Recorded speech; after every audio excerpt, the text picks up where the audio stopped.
Сәлеметсіздер ме оқушылар? Қалайсыздар? Бүгінгі өтетін сабағымыз қазақ тілі пәні 5-ші бөлім. Білім, ғылым, инновация, тілдік жүйе және норма. 6-шы сабақ. Яғни тақырыбы тілдің пайда болуы туралы ілім, тілдік норма. Оқушылар, оқу мақсаты. Осы бір тақырыпқа берілген оқу мақсаты белгілі бір мақсат үшін оқылым стратегияларын тиімді қолдана білу. Осы оқу мақсатымен бүгінгі сабағымызды білетін боламыз. Сабақтың мақсаты, сабақтан алатындарыңыз, яғни ана тілінде сөйлеуді, сөйлеу мәдениеті, сіздің білетініңіз. Сіздің меңгеретініңіз тілдің дамуы туралы ұғым, тілдің өзіндік ерекшелігі. Сабағымызды бастамас бұрын оқушылардың әрқайсысына ақ қағаз үлестіремін. Осы бір ақ қағазға сіздерге 5 бірдей сөз берілген. Осы 5 сөзді 3 тілде жазып шығуларыңыз керек.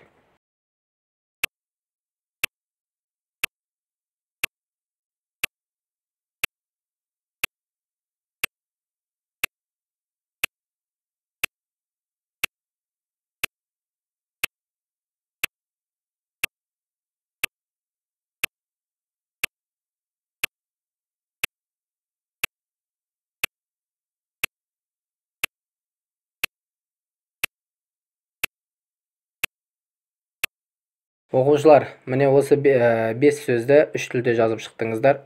Бұндағы біздің тақырыбымызға байланысты әркім өзінің ана тілін құрметтей білетіндігі, әркім тілге деген құрметтің бар екендігін көрсетеді. Сол бойынша біз сабағымызды бастадық.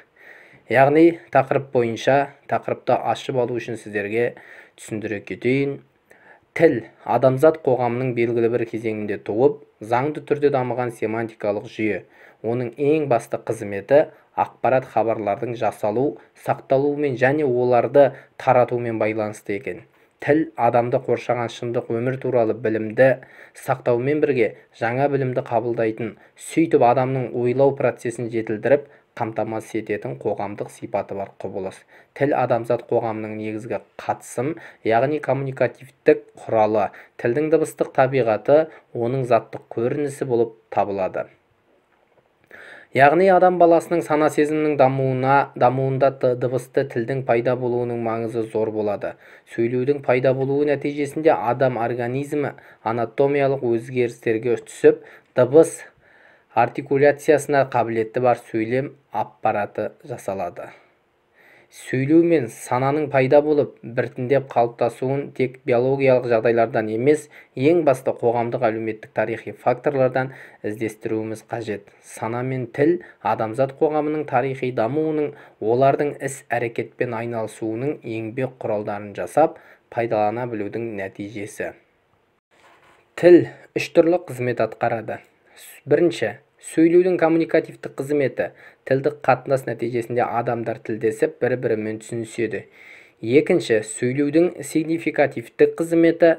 Адамдар бір-бірін белгілер мен таңбалар арқылы түсінісетін болады. Үшінші, сөйлеудің экспрессивтік қызметі. Әр алуан хабарлар мен жай жапсарлардың мәнерлі сөзбен, құлаққа жағымды үнмен, дауыс ырғағымен адамның жан дүниесін тебірентіп, өзгелерге жеткізілуі тәсілі. Яғни ән, әуен арқылы жеткізуді, бұл да бір тілдің қызметтерінің бірі. Тілдің пайда болуы туралы әртүрлі теориялар мен олар тілдің қалай шыққанын, қалай пайда болғанын өзінше дәлелдейді. Бұны екіге бөліп қарастыруымызға болады. Біріншісі биологиялық теориялар, екіншісі қоғамдық теориялар. Жекелей талқылай кететін болсақ, биологиялық теорияларға еліктеу теориялары, одағай теориясы, ымдау теориясы. Осы 3 бөліктен тұрады. Екінші, қоғамдық теорияларға қоғамдық келісім теориясы және еңбек теориясы кіреді екен. Қазақ тілін білімінде Ерназарова ауызша ғылыми тілді жалпы сөйлеу тілінің құрамында қарастыра отырып, ғылыми сөздің прагматикалық бағытын мындай түрлерге бөледі. Бірінші, сөйлеуші өз ойын дәлелдеп жеткізуді мақсат етеді.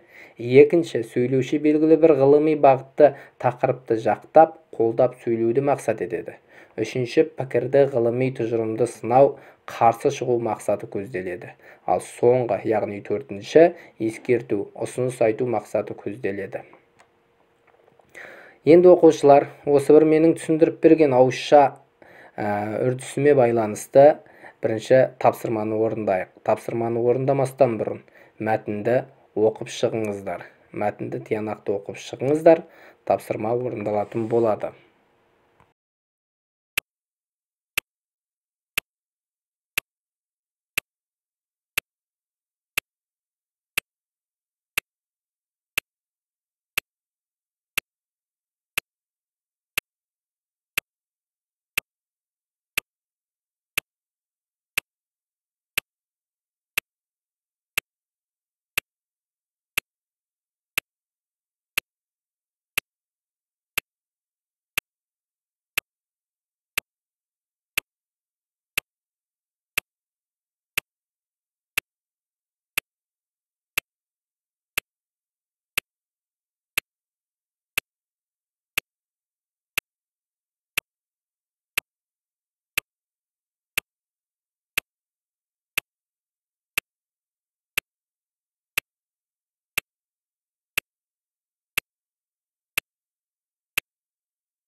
Оқушылар, бүгінгі тақырыпқа берілген тілдік мақсат көркем әдебиет стилі.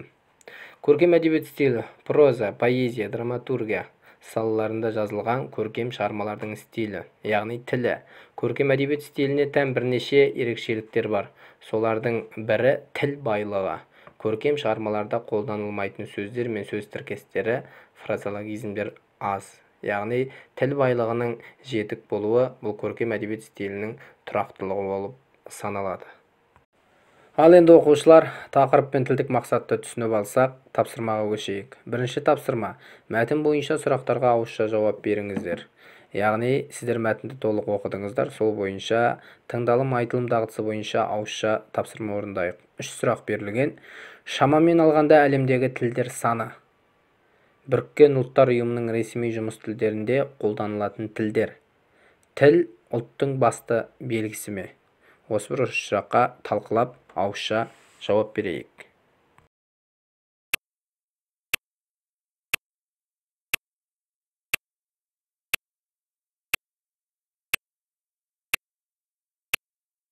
Оқушылар, екінші тапсырма.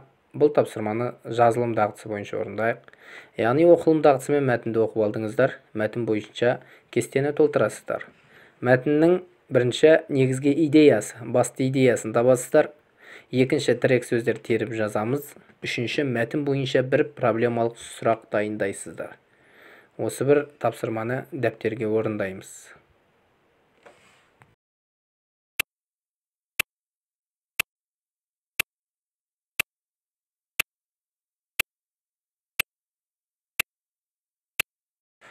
Үшінші тапсырма, қысқа тапсырма, яғни тілдік мақсат бойынша көркем әдебиет стилін қатыстырып, яғни тіл байлығын жетілдіріп, 3-4 сөйлемдік мысал құрастыру. 3-4 сөйлемдік мысалда көркем әдебиет стиліне қатысты жақсы бір түйінді ұғынды сөздер кезіктіруіміз керек. Тапсырмаға көшейік.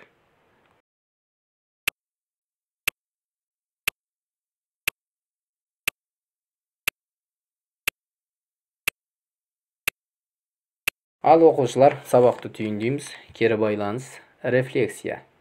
Яғни сіздерге алда смайліктер берілген. Осы бір белгілер бойынша сабақты қалай түсінгендеріңізді жеткізесіздер. Яғни сіздердің көңіл күйлеріңіз жақсы болса, қол көтересіздер, яғни бәрі түсінікті деген сөз. Екінші, есте сақтайтын бүгінгі сабақтан алған ілімдеріңіз болса, осы бір смайлик арқылы дәлелдейсіздер. Үшінші, яғни толыққанды тапсырманы түсінбей, сұрақтарыңыз болса, әлі де жетілдіріп түсіндірем дейтін болсаңыздар, осы бір смайликпен көрсетіп кетесіздер. Төртінші смайлик, яғни тапсырманы түсінбегендеріңізді көрсетеді.